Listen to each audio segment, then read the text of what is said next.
Halo, sahabat Indonesia, kita ketemu lagi di acara santai ngopi sore. Ngosor. Ngopi Sama sore. Andre Vincent Venas. Ada yang istimewa. Iya, ini kayaknya ini ada yang apa namanya? Bening-bening. Tamu saya nih. Oh, kamu saya kenalin dong. Vera Febrianti. Nah, si cantik ini luar biasa, ini sahabat saya, adik saya juga, tapi nakal juga mas-mas saya, Mas. Suka marah-marahin saya juga, Mas. Kapok kon. Kapok kon ini. Kalau saya salah nulis sama pemarah sama dia. Apa kabar, Vera? Baik, Om. Terima Kalau kasih. di Facebook aku panggilnya apa? Om. Oke. Om Kumis. Oke, saya bilang ini Tante Vera. Saya panggilnya Opa. Opa ya? Senior. Ya, ini kita ngopi sore dulu ya. Seperti biasa, ritual kita minum dulu sebentar. Kita Yo, yo, ngopi yo. dulu. Sahabat Indonesia, Tante Vera, Vera ini suka sekali dengan kopi pahit. Karena apa? Katanya sudah terlalu manis kamu. Iya. Iya dong. Kalau orangnya udah manis kan perlu kopi yang pahit kan? Betul. Jadi ada balance. Balance. Ya. Thank you datang hari ini ke kantor kita di rooftop. Nah, ngopi sore. Biasanya yang duduk di situ itu adalah Marsekal pertama Dwi Badarmanto. Waduh. Sekarang Oh dikudeta iya, dicari kursinya. nggak ada, ngilang. Itu terpaksa kita cari penggantinya. Wow. Ada tuh. Thank you, terima kasih datang. Ini kopi sore itu ngobrol santai saja, ya. Ngomong apa saja tentang yang terjadi hari ini di Indonesia. Nah, sahabat Indonesia, ini perlu juga Mas Andri. Mbak Vera ini adalah ibu asuh dari tukang sapu. Wah, luar biasa Nah, ya. googling Vera Febrianti, ibu asuh tukang sapu. Wajahnya nggak seperti tukang sapu, tapi dia ibu asuh. Kenapa bisa gitu ya? Kenapa? Jadi waktu itu ya kira-kira pertengahan tahun lalu ada muncul rasa kerisauan, Mas. Waktu itu zaman-zamannya pemilu kan ya kan? Oh. Ya kan? 2019 atau 2019. Oke. Ya kan? Saya merasa risau bahwa buat saya nggak main politik ya. Tapi Sorry, buat saya potong dulu. Hmm. Kuliah tingkat berapa sekarang? mulai. Lanjut. Oke. Jadi waktu 2019 saya merasa ketika pesta demokrasi gitu ya, itu bagus, tetapi saya merasa justru yang kalangan grassroots itu tidak merasakan. Oh. Tetapi mereka punya potensi yang sangat besar ketika ada terjadi adu domba. Oh, Ya politik dong. adu domba. Yang menang, yang dapat yang di atas, yang di bawahnya nggak dapat apa-apa, bahkan Hanya mungkin jadi politik adu korban. domba korban. Balik ke situ, akhirnya saya berpikir, oke, apa yang bisa saya lakukan? Saya tidak berpikir dalam skup yang besar. Oke. Kemudian kembali lagi adalah apa yang saya bisa berikan untuk, ini agak cukup idealis nih. Sangat. Ya kan? Cie. Idealis dalam arti I want to give something untuk negara ini with my own way, karena pakai uang sendiri. Bukan saya kebanyakan uang. Nggak pakai APBN ya. Pakai APBN. Jadi kalau saya Muslim, kita ada uang zakat yang harus Oh, iya, dikeluarkan. iya. Betul ya? Oke. Jadi saya berpikir bahwa saya lebih suka zakatnya kami itu selalu saya berikan langsung. Oh, oke. Boleh-boleh aja sih. Oh, Ya kan? boleh. Boleh kan? Yang penting kan asas manfaatnya. Betul. Tepat guna dan tepat manfaat. Nah, jadi saya pikir oke, saya punya uang zakat, Oke. berarti punya dana Oke, gitu ya kan. oke.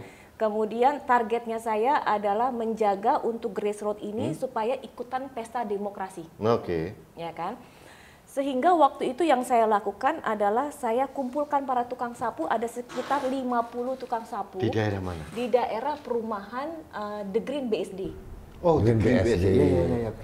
50 tukang sapu ini usianya di antara 40 hingga 60. Yang mereka dibayar per harinya cuma 30.000. 30.000. Mereka per hari. bekerja 6 hari. Berarti kan Nggak nyampe sejuta sebulan. Sehari berapa jam mereka? mereka mulai dari jam 7 pagi sampai jam 11 atau jam 12 siang. Oke, 5 jam ya, sekitar 5 Ya. jam. Oke. Nah, dengan pendapatan mereka yang kurang dari 1 juta, tetapi mereka adalah kepala keluarga dan tanpa ada tambahan apapun juga. Kalau sakit ya berarti dipotong gitu ya kan. Sehingga saya berpikir bahwa I can create my own people with Yes, my okay. own effort, with my own money, walaupun tidak ada kepentingan apa-apa buat saya, tetapi saya ingin mereka ikut merasakan pesta demokrasi ini. Nggak pengen nyalek juga ya? Aduh. Yang menarik ya. Kenapa yang pemicunya pemilu ya? Pemilu. Oke. Karena saya merasa ketika itu kan Indonesia sedang terbelah. Oh, betul. Iya kan? Iya, Kan Indonesia sedang terbelah dan potensi ketika terjadi sesuatu mereka lah yang akan dimanfaatkan duluan.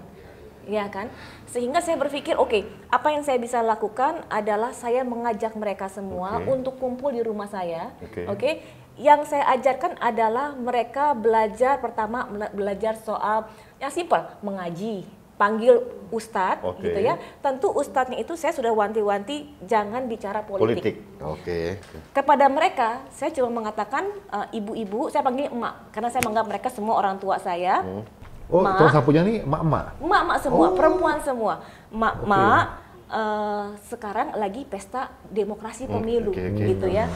Emak-emak boleh susah, tapi jangan mau dimanfaatin. Caranya adalah bagaimana? Ketika di rumah saya itu yang emak butuhkan adalah belajar agama. Mau apa lagi sih? Nggak usah ikutan-ikutan politik. Karena saya takut. Karena perempuan dalam keluarga itu kan adalah istilahnya influencer kan. Iya kan? Kalau ibunya damai mungkin bisa mengajak anaknya damai, suaminya damai gitu kan. The most influencer in the family is ibu. Ibu, ya kan? Jadi saya ajarkan, oke, kita belajar mengaji. Kemudian saya juga mengajarkan apa itu pemilu, ya kan? Karena buat saya lebih melek terbuka mengenai politik dan mungkin lebih wise. Apalagi saat itu saya sama sekali tidak memihak satu dan kedua belah pihak. Buat saya ajarkan mereka adalah pilihannya ibu, pilihannya emak adalah cukup emak dan Tuhan yang tahu. Jadi tidak ada paksaan kepada mereka untuk memilih salah satunya di antaranya, nggak ada? Karena buat saya nggak ada untungnya juga. Nggak ada kepentingan. Iya.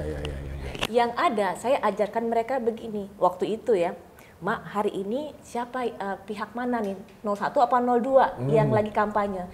01, mereka kan kadang suka kasih sembako makan kaos, gitu ya. Kemudian ada artis, hiburan ya. Ikut.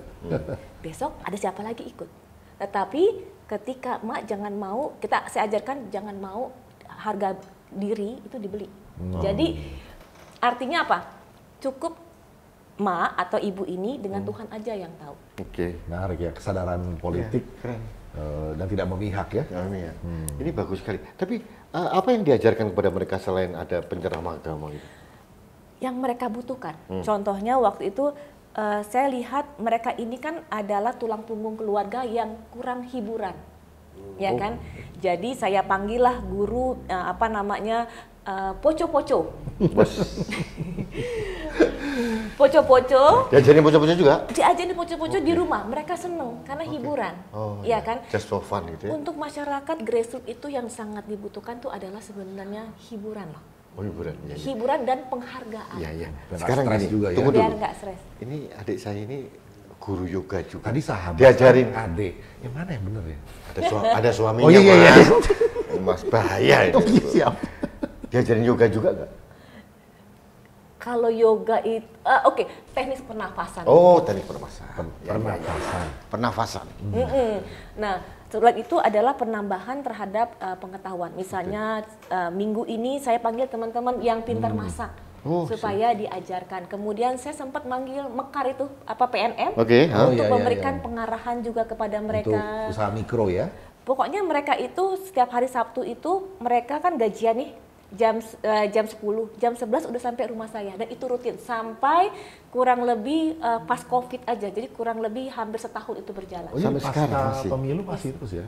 Pasca, karena buat saya sebenarnya pemilu itu hanya momentum, tetapi ini kan lebih kepada bagaimana saya bisa menyalurkan uang zakat saya kan. Ini karena gini, Vera itu dikenal di sana sebagai ibu asuh dari tukang sapu, jadi udah terkenal seantero Tangerang Selatan. Kita ini kan sapu jagat. Mesti diasuh juga kayaknya. Iya. Daftar boleh jadi anak asuh nggak? Ada marsekal sapu jagat perlu diasuh. Keren banget. Oke, top ini inspirasi buat Indonesia. Selain itu adalah mereka itu yang pada akhirnya mereka itu menginfluence kepada tetangga-tetangga mereka di kampung untuk tidak ikut-ikutan ketika tular gitu kan ya? Iya, masa pemilu. Karena potensi mereka punya anak-anak dan grassroots itu gampang sekali bakar kan. Harus ada agent-agent yang mengatakan jangan mau dibohongi atau jangan ikutan politik. Ya, Yang kita butuhkan ini hanya cuplikan dari ini Mas, masyarakat sipil atau masyarakat madani. Ini contoh kecil nih. Iya.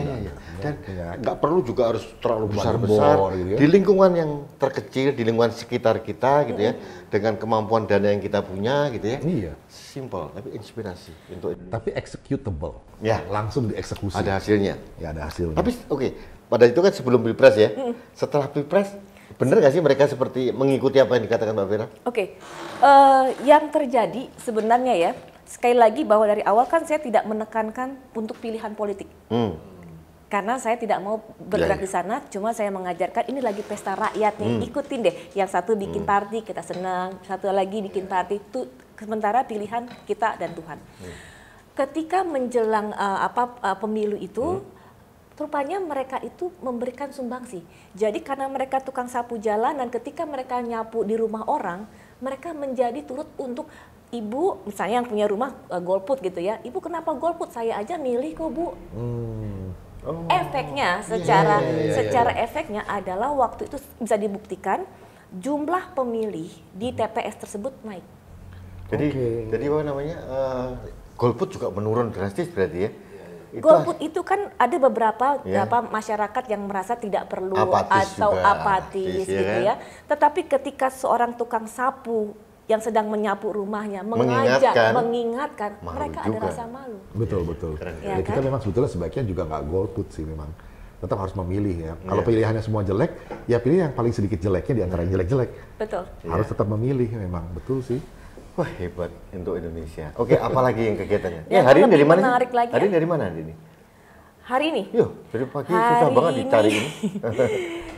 Ini kan soal budaya. Saya Pegiat budaya ada juga. suatu misi Iya. budaya yang kita mau kerjakan lah. Sesuatu, jadi kan kalau tukang sapu sosial, ya kan, tapi punya tanggung jawab budaya. Ini bukan tapi ya mungkin pengangguran lah begini ceritanya lah.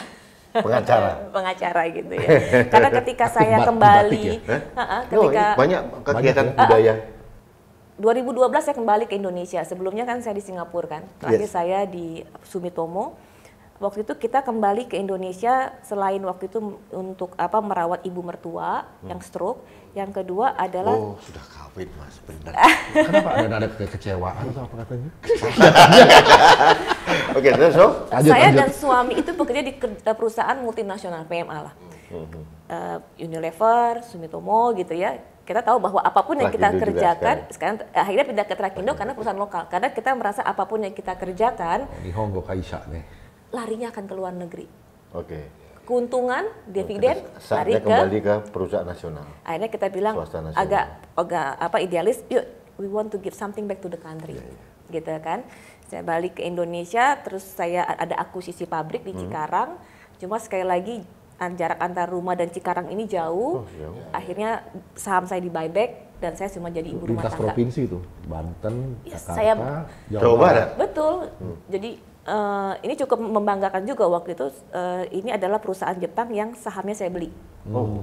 Bagus kan, jadi Indonesia juga punya harga diri membeli Keren saham ya. Jepang kan gitu kan. Iya ya. Nah, Biasanya orang asing yang beli saham kita tuh. iya, ini internasional, jadi ada Jepang dan di Indonesia, jadi sahamnya Indonesia yang kita beli.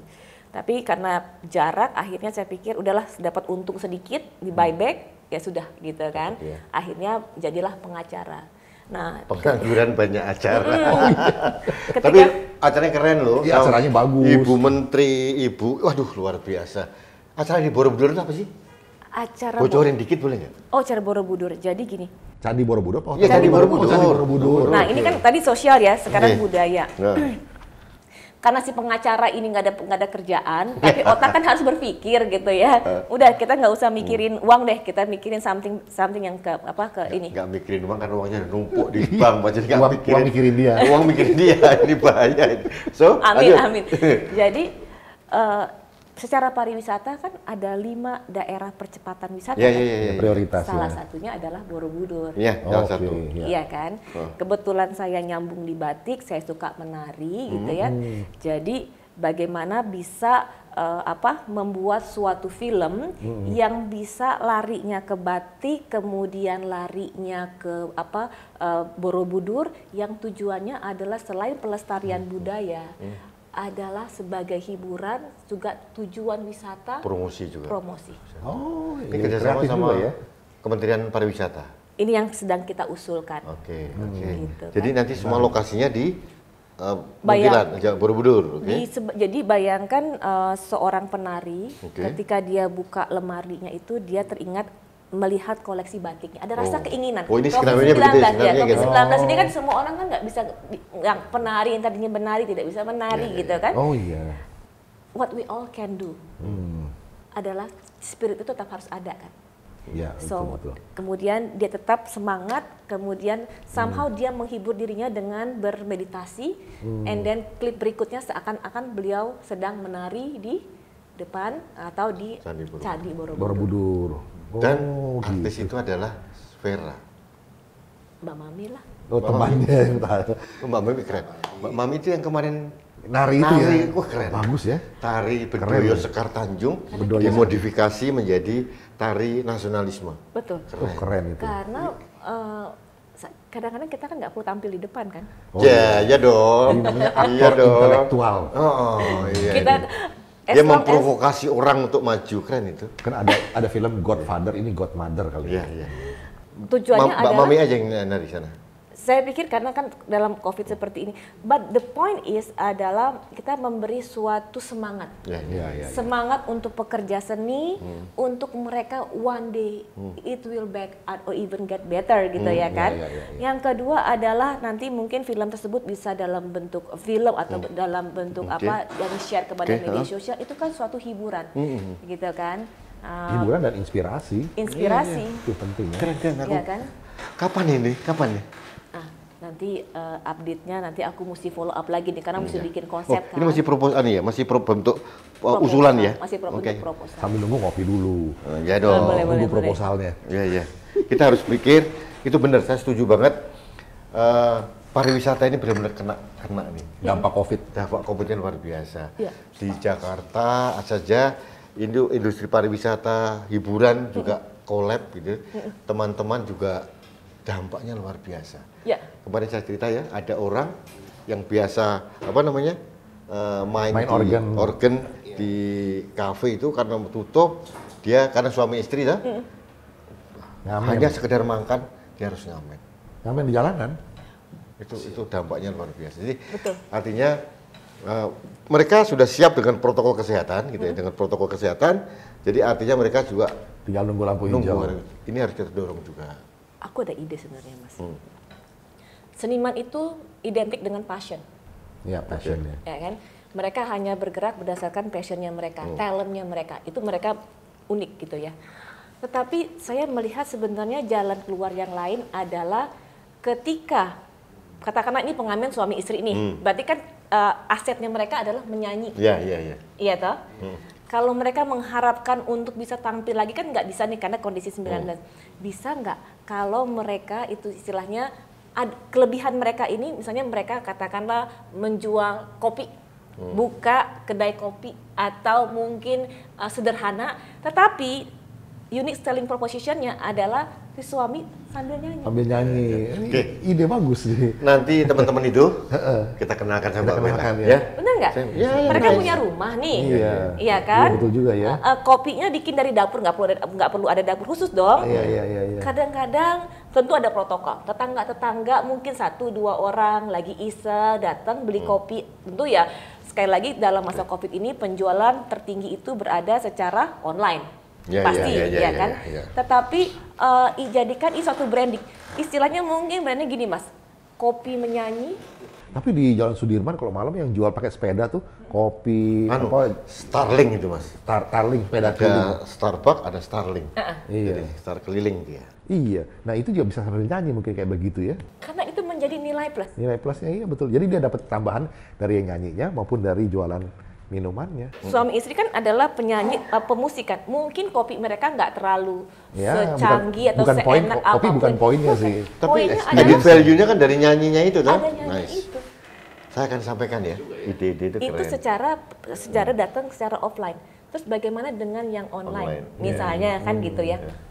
Apa yang bisa dilakukan? Misalnya brandnya adalah Kopi menyanyi. kopi menyanyi, oke? yang dia lakukan karena dia suka musik, dia happy melakukan sesuatu kan, dia main musik, dia nyanyi, dia rekam di voice note, datanglah Gojek, pesen, ya kan, kemudian si Gojek itu, Mas berapa nomor WhatsApp-nya, kirimin voice note tersebut supaya si Gojek ini kan bisa mengirimkan kepada si pembeli, jadi pemesan gitu ya. Bisa istilahnya, tetapi tentu kan akan ditanyakan, ibu mau dapat apa voice note nggak gitu ya, sebagai suatu tanda terima kasih atau souvenir gitu ya. Yang bayangin saya di rumah, saya somehow mau minum kopi tapi beda. Tapi saya tahu ada kedai atau rumah atau warung kopi menyanyi misalnya gitu ya Mas ya. Terus saya tahu itu gitu ya, sampai saya mau beda kan. Kemudian saya pesan melalui online, kemudian datanglah kopinya gitu ya. Kemudian si ojeknya bilang, ibu ada pesanan, ada titipan, yaitu voice note. Karena kan si Gojek itu kan sudah tahu nomor telepon handphone saya kan. Nah, yang saya dapatkan adalah hiburan. Sambil minum kopi, sambil ngebayangin si penyanyi itu main. Yang kedua, buat si online-nya, karena saya diberikan sesuatu, mungkin saya lebih bermurah hati untuk memberikan tips. Oh iya. Ini ekonomi kerakyatan yang kreatif. Bukan ekonomi kreatif aja, tapi ekonomi kerakyatan yang kreatif. Menteri Ekonomi Kreatif harus berpindah tangan kayaknya. Kreatif banget ini orang ini. Mas Rudi Kamling bisa jadi presiden dulu. Nah, jadi sekarang adalah justru pekerja seni ini menjadi nilai plus untuk mereka membuka usaha UMKM. Misalnya gini, dia adalah misalnya sekali lagi penyanyi kah, atau mungkin pelukis, ya, atau orang yang menggambar. Mas, ketika UMKM ini maju, yang dibutuhkan adalah packaging, ya kan, dibutuhkan brand. Saya pernah, salah satu yang saya bimbing itu adalah suaminya ini suka melukis, ya kan, pintar, bagus segala macam, istrinya jualan bakmi gitu ya kan. Dia bilang, suami saya gimana ya Fer gitu ya. Oke, jadi saya bilang, Cici coba saya lihat packagingnya masih standar, bungkus, plastik segala macam. Saya bilang, Koko bikinin dong brand, ditulisin, dibikin gambar sehingga lebih profesional. Yang kemudian itu kan bisa dijual jasa, desain label. Iya. Itu ekonomi kreatif tuh kayak begitu. Kreatif kan sih. Iya kan? Talent yang kapitalisasi ya. Tanpa mereka itu merubah jati diri mereka loh. Mereka masih bisa menyanyi, mereka tetap masih bisa melukis gitu. Ini ngopi sore paling serius sih. Karena tamunya istimewa. Inovatif nih. Oke, Mbak Vera. Teman ini kegiatan-kegiatan yang membantu tukang sapu, terus kemudian penggiat budaya, keluarga mendukung, suami mendukung. Suami sangat mendukung. Top itu yang penting. Karena buat suami, saya gaji suami kan semua saya yang pegang. Luar biasa nih. Memang sih begitu sih. Iya deh, harus karena seorang istri harusnya menjadi menteri pertahanan, termasuk menteri keuangan. Iya betul. Ya kan? Dan kadang-kadang juga menjadi kepala BIN juga di rumah. Termasuk kepala BIN-nya gitu kan. Ini kalau ya. Bener kan? Bener dong. Tapi ini ungkapan doang ya masa. Nah, kenapa? Karena nanti buat para istri, ketika perempuan dikasih suatu kepercayaan, selama ini kalau misalnya suami yang pegang gitu, istrinya pasti ada aja minta beliin ini, beli itu, ada yang kurang gitu ya, pokoknya Pak beli ini karena merasa insecure. Oke. Ya kan? Iya. Tetapi ketika uang dia itu yang pegangnya, diserahin. yang ada dia mau belanja mikir-mikir karena sayang. Para suami dengarkan baik-baik. Ya, jadi kalau perlu ada semacam sisa anggaran itu apa namanya? Silvanya gitu ya. Silvanya kita simpen gitu ya. Suami nggak boleh tahu dong. Kan itu kan hak prerogatif Menteri Pertahanan dan Keuangan tadi. Tapi saya mengerti Mas, kalau Menteri Keuangan, Kepala BIN saya ngerti. Kalau Menteri Pertahanan kenapa ya? Loh, saya bisa jawab. Nah, karena saya suka nulis tentang perempuan. Sebenarnya dalam keluarga itu, pertahanan, kokohnya rumah tangga, rohnya itu ada di perempuan. Betul. Contoh begini. Seorang rumah tangga ini mudah-mudahan ini contoh saja. Ada istri yang setia, dia suaminya bagus, kemudian suaminya agak nakal-nakal dikit ini. Tapi pada saat si ibu ini, istri ini tetap kokoh merengkuh keluarganya, aman ini keluarga. Maksudnya ada puisi mengenai ini nggak? Ada. Baca dulu kita. Nanti aja. Nanti. Kemudian tapi sebaliknya, kalau keluarga ini, istrinya yang agak miring, ambruk pasti. Ya, Itu bener nggak? betul. Nah itu pertahanannya di situ, Bos. Saya no comment bener-bener terperangah. Nah, ini peran perempuan buat saya itu ya kalau di masa COVID lagi ini agak serius lagi gitu ya. Oh, serius lagi? Nah, maksud serius lagi. Kuda-kuda dulu. Wah, kuda-kuda dulu, Bos. Saya agak sedikit feminis soalnya. Gimana Fer? Mas, COVID-19. Yes. Ya kan, perekonomian Going down. stagnan or even going down gitu kan. Potensi PHK besar sekali. Iya betul. Ya kan. Buat saya, satu keluarga kalau semua itu ada di istri, ruhnya tuh ada di istri. Nah, setuju saya.